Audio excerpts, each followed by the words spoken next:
Hey everybody, welcome to HBCU Game Day. Time for another conversation. Bringing on a brother now that has been a guest on our platform before. Bijan Bayne, and he is the founder of AIM, and we have some more letters for you because he's heavily involved with N.I.L, name, image, and likeness. And I want to give him a proper introduction. He's a writer, he's a producer, he's a content creator, he's an international traveler. He does it all. He does it all. But John, welcome to the show, man. We email and chat so much, it's finally good to see you face to face again. How have you been? I'm great. Thanks for having me on again, Tolly. We have a lot of concentric circles, so it's only natural. Absolutely. So, Bijan, man, it feels like it came out of nowhere, but it's been in the works for a while. But one thing is for sure, it is here right now in full effect. Name, image, and likeness. Your company, you're the founder of AIM, you're dealing with parents and athletes, advising, consulting. You're working with them every single day. What has it been like since we just went full throttle? Less than a month ago now? Well, great learning curve for everyone involved, not only me, but I'm sure all the others who are either on the agency end or on the parental end, or the student athletes themselves. And I'm sure their coaches, their families, and the brands that are interested in working with them. So new terrain, and like anything that's new, it's just very organic, very educational, a lot of flexibility, and probably above all, everything is just case by case. You know, Bijan, from what I've seen, the little bit of access we've had to coaches and players since everyone's gearing back up for football again, it's almost like two polar ends. Like, there's a lot of kids who like, look, I'm just here to play. I'm doing what I've always done. I'm not worried about that now. If something happens, it happens, but I'm not going to worry about it. There are other schools and coaches and administrators who were prepared on the front end and were lining things up and getting things ready before it even happened. And we've seen some of their kids benefit from that and be able to have deals in place when the gates open, for lack of a better term. And we've seen people who have access. Master P's son, he had a big deal lined up and ready to go at Tennessee State. I don't want to go so far as to call it feast or famine, but the kids that are really benefiting right now seems like they had a plan before day one. Well, you threw a lot out there, and there's just a lot out there, even if you hadn't framed it that way. Yes, of course, there are cases where the child was already predispositioned or positioned more ideally than a lot of other student athletes were. The LSU gymnast, the Fresno State women's basketball team, some who might be considered more like sleepers for people who think of college sports as a football and basketball and a men's domain, and then maybe women's basketball because of the Baylors and the South Carolinas and the Mississippi States and the Tennessees and the Connecticuts. So I think you're right. A lot of people were anticipating it and were ready, but I think, to the point that you threw a lot of meat out there.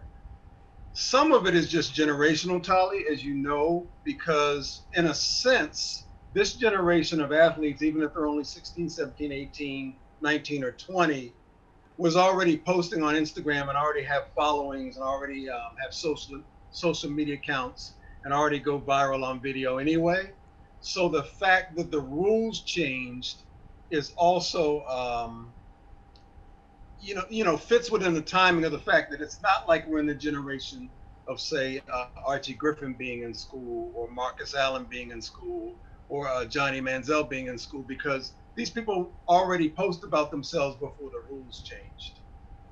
So even in the cases that are not sort of the outliers, like Master P's son or the young lady from LSU, it's a generation that is used to creating content about itself and marketing its own IP, which is one reason why I'm excited about doing this and giving some guidance on that. And it's also a generation where some of the relatively younger coaches are going to be more resigned to this and more open-minded than some of the ones that are sort of on their way out the door. Absolutely, for sure. We saw various body language when the subject came up, interviewing coaches just a few weeks ago. No, I think everybody's trained not to say "I hate it," but you can tell that some people loved it more, were more open to it than others. I think that's a fair assessment. Bijan, when you sit down with a kid and his parents and everybody's kind of at square one, how do you attack it? What are those conversations like as you try to guide people through the process? Well, I use best practices from other marketing strategies that were already existing and were successful, because a lot of this is going to be carryover or overlap from things that people do that are successful.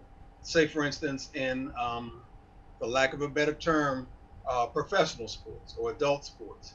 Some of it is going to be best practices that I've learned from working with other athletes and entertainers. Um, it's it's not cookie cutter.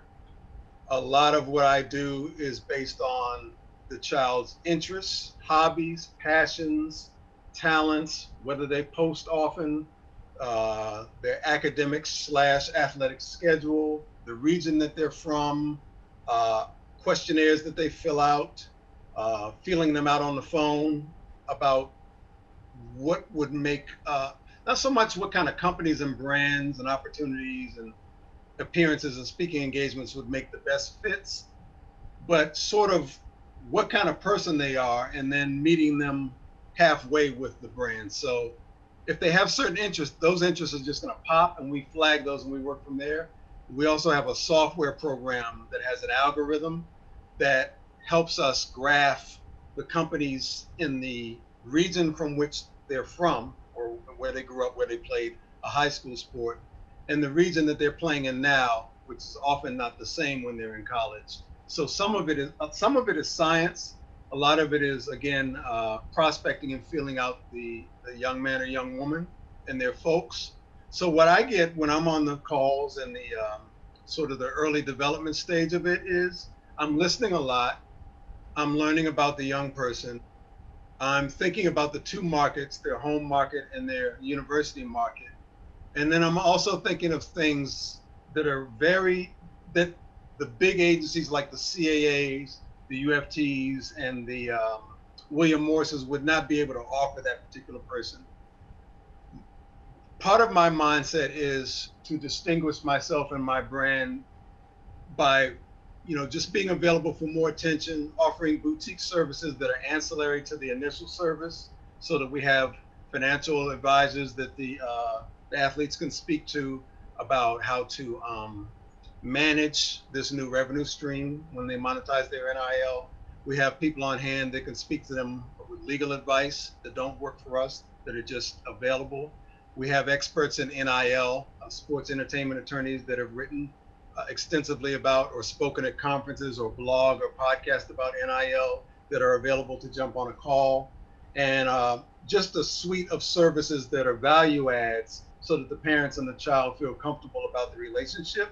And also, a lot of it early on is just housekeeping, getting the rules for their campus, learning their schedule, getting their schedules from them.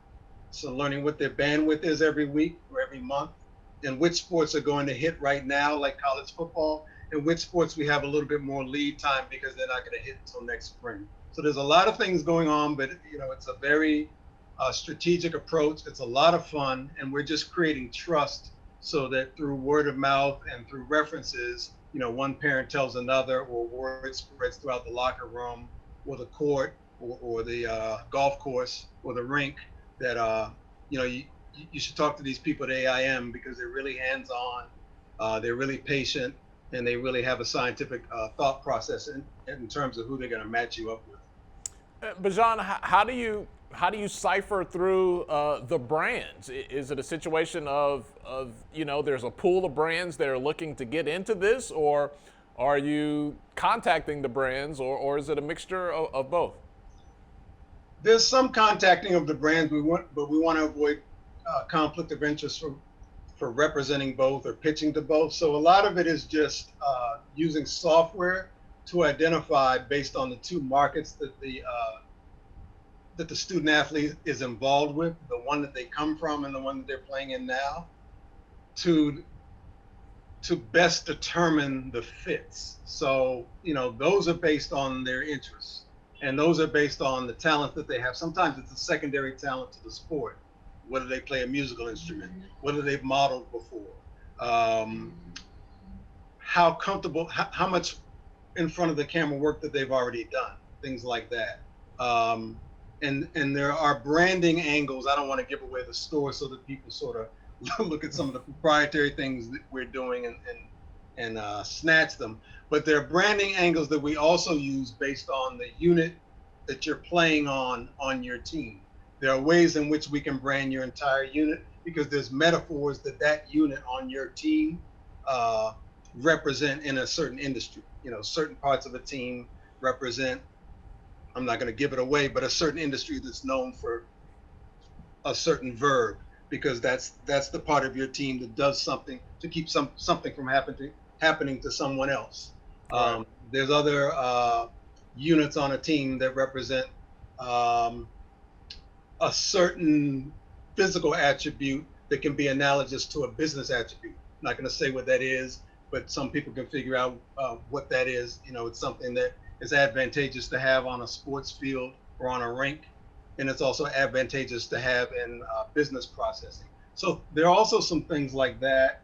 And, Tali, a lot of this is just the fact that this is such a unique opportunity for a person who is really entering the purchase market for the first time in their life, that has a smartphone or a tablet or watches things on, whatever the closest thing they see to conventional TV.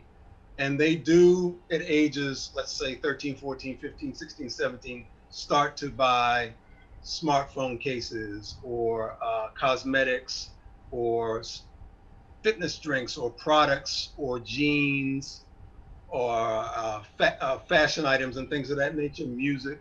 They start to get their driver's license. They're looking for cars. They may not pay for the car, but they're looking for cars. Then when they get their first income, their first jobs, part-time jobs, allowances and things of that nature, they're able to sort of branch out more and buy other things.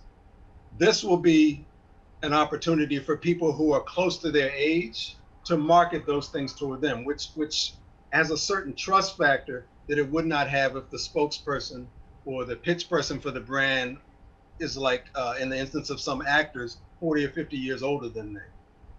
Right, right. Yeah, they wouldn't want to hear it from me. Well, I was thinking of Samuel L. Jackson. You're a little younger. I follow the timeline there, Bijan. Relative.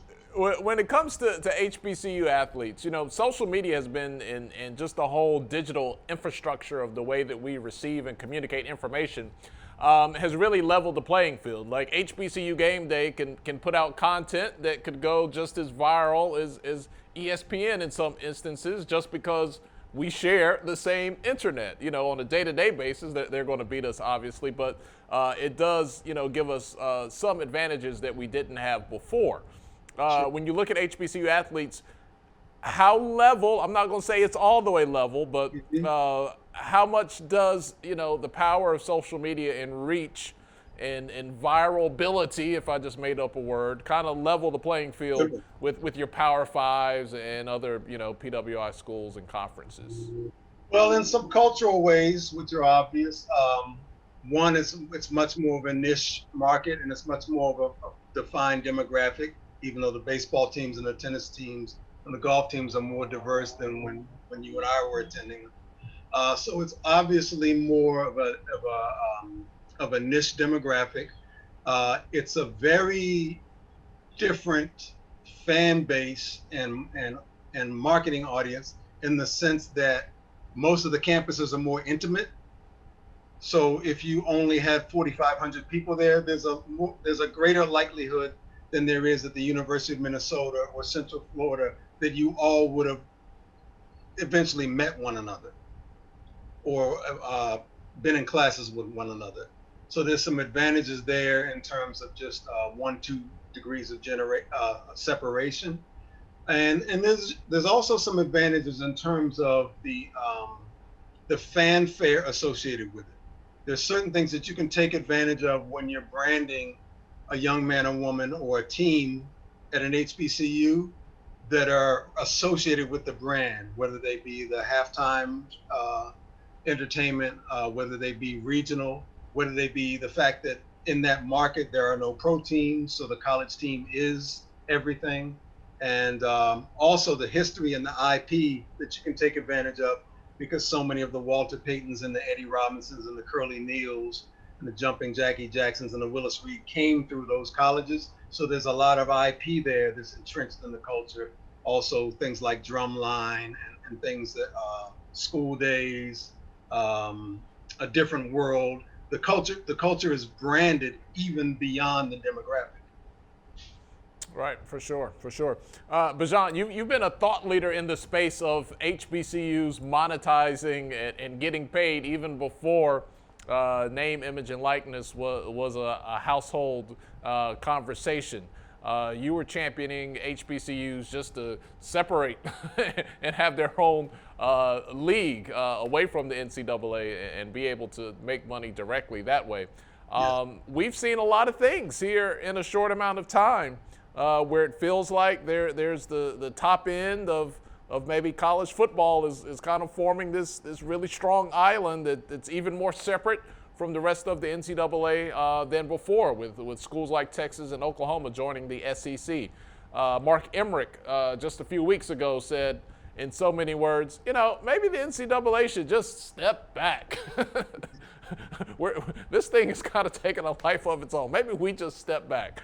Maybe that was just a convenient soundbite for the moment. But overall, I know there's a lot there in what I just threw out. But how do you see this whole landscape of how financial opportunity, maybe some of the governance of the NCAA from the past, and maybe future freedom and flexibility that still lies ahead with college athletics and the area that interests us the most here, obviously with HBCUs? Well, there are going to be some of the interesting things early on are going to be the fact that school rules are going to still be relatively restrictive, and that there's going to be business sectors that the athletes are going to be prohibited from creating partnerships with. And some of those are logical just from a moral standpoint, a gambling standpoint, an alcoholic beverage standpoint. So it's going to be sort of a walking on eggshells or early adopter phase, because it's just not going to, it's going to be the wild, wild west in some ways because it's, unknown territory.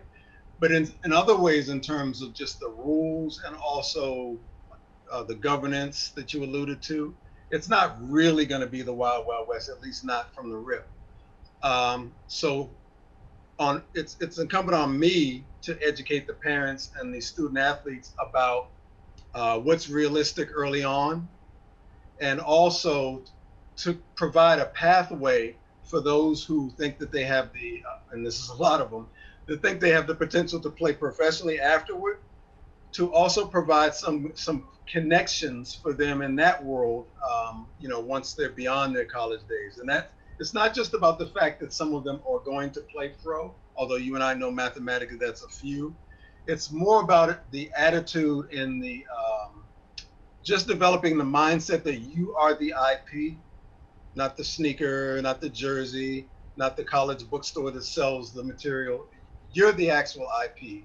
And so learn to strategize to take advantage of that while you're in the years where you can really monetize it, so that even for the ones that obviously don't play pro, there's still strategies that you can use to brand the fact that you used to play in college and you used to be a big name in the Grambling ecosystem or the Aggie ecosystem or the Morgan State ecosystem. And those kind of things, which pro athletes often do, can take you through your life where you're starting to see that you can own restaurants or food chains or fitness centers or car dealerships because you used to play for a Super Bowl champ. Well, it's going to be the same thing in college. Now that you're associated with that school and its fan base, despite whether you go on to play pro or not, you will be able to always say, that when I speak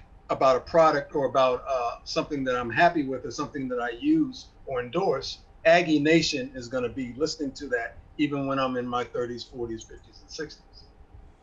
That's an interesting angle, Bijan. One of the things that has always kind of bothered me about HBCU athletes, I've seen phenomenal people that entertain me and entertain the crowd, but it's like when they didn't go pro or things didn't work out, there was really no other place for them to go to leverage what they did. There wasn't, broadcast positions within an HBCU infrastructure. It just didn't exist. And those people were, I don't want to say they were forgotten because they had family and friends, but they kind of left they left a lot on the table for what I felt like they could still provide. So that's pretty cool that you're, if I'm hearing you correctly, trying to educate them on how they can leverage what they accomplish on the field even after their playing days are done, even if that doesn't include pro sports. Yes, I mean, it's a lifelong branding, and it's a lifelong way of looking at yourself as IP and having a relationship with your national audience, because a lot of these schools have national fan bases. They're sort of like the Notre Dames of Black America. So, and as you know, decades ago, they actually used to, air, the Whitney Young Bowl, Grambling and Morgan State in Yankee Stadium with Howard Cosell on the broadcast on ABC. Is like the intro game of the fall. So those are big brands, and so whether you're in track and field, as we see in the Olympics, we see that we have some of the student athletes over in Tokyo who are from the Black conferences and from track and field and other sports. This is something that you are able to monetize and to really build throughout life. There are relationships that you're creating. There are relationships that you can not only just create with brands, but just with the demographic and the follower base that really has a strong relationship or bond with that school. Sometimes the people didn't even go to that school themselves. Sometimes their parents went there. Sometimes they just like to rock the gear. Sometimes they didn't get admitted. They wanted to go there. Sometimes they liked the school because of a pro athlete that's associated with that school. And so I think to think of yourself as part of the IP yourself, that's one IP. And then the secondary IP is that college for the rest of your life and in your family's life is more strategic than thinking of it as how much money can I make while I'm still in uniform. And I'm going to channel probably what is some of our listeners and viewers' question right now. When you say IP, are you referring to intellectual property? Yes. Okay, that's what I thought, but I know some people are like, IP. I think it's intellectual property. In tech, that can actually mean something a little different. Right. I was thinking about, it was kind of IP address. I'm thinking 200.20.2105. I was dealing with a whole lot of tech stuff last week, so it was working on both sides of my brain there. Bijan, if people have been listening to our conversation here and they're like, man, I need some more info, I need to connect with him. How can people get with you, Bijan? Well, they can follow me on Twitter, and I would say that you can look out for the URL for AIM. We're just kind of nailing down, what URL we're gonna decide to use. There's a couple options, and also Twitter's usually the best place to find me. So I would say at Bijan C. Bayne, which is the spelling of my first name, middle initial, and last name lowercase, and the Undefeated, because I periodically publish for the Undefeated under ESPN. All right, and there's a pretty good running sports commentary on your Twitter feed. So even just the entertainment value alone of following you is worth it, Bijan. Well, I appreciate that, and also thanks for propping the the fact that we were a little bit ahead of the game on the whole HBCU going completely professional thought process.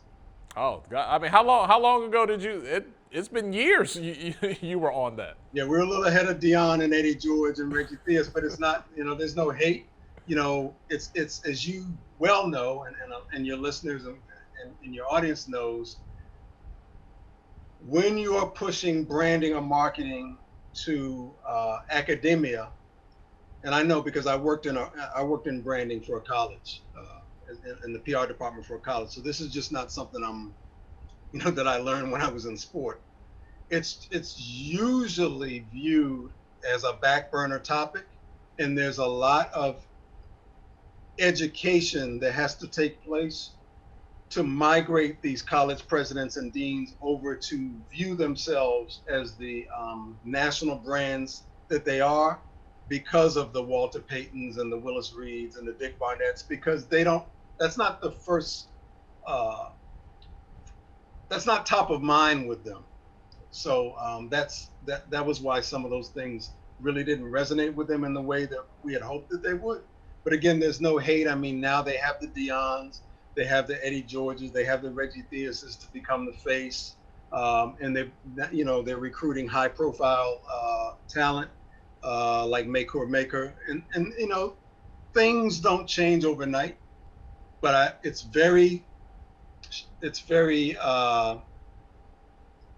critical now to not get this wrong because it's new, and sleep on opportunities to really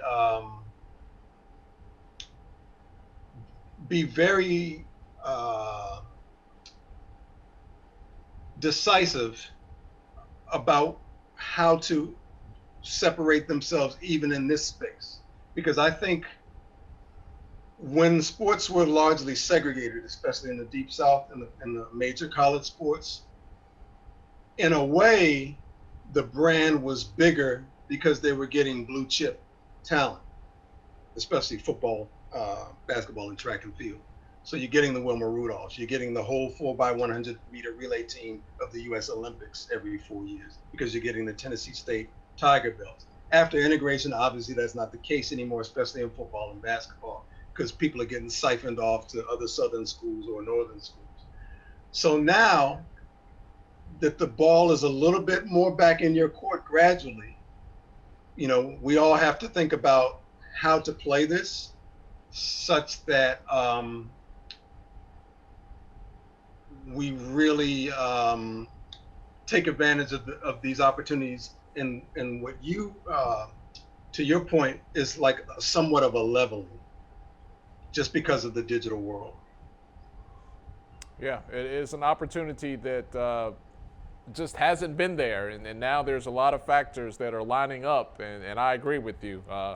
You can't swing and miss on this one, especially not in the early stages. If you get behind on something like this, playing catch up is definitely going to be hard to do. Bijan, we always appreciate your insight, man. I just always feel a little smarter talking to you, man. It's always a great conversation. You're always ahead of the game with the way you see things, and it's always a pleasure talking to you. We wish you all the best, and hope to talk to you again really soon. Likewise, much respect, and I learn a lot from you because you're in it every day, and so a lot of things that we're doing, we're just like I said, implementing practices and theory and some science. But like I said, you're in the trenches, and I take my hat off to you because one, this is your platform and this is your universe, more so than it is mine, because we're going to rep Power 5 kids as well, as you know. And I could probably learn a lot more from you than you from me. So yeah. Well, look, just let me tag along on some of your world travels, and we'll call it Right. even. Trying to book Bijan is like, I'm in Paris today. Maybe next week, Tali. That's a fair exchange, man. That's a fair exchange. And when we can, yeah, that'll work. That'll definitely work. All right, he's Bijan Bayne. He's the founder of N.I.L. Make sure you follow him on Twitter. Thank you guys so much for hanging out with us here for the conversation at HBCU Game Day.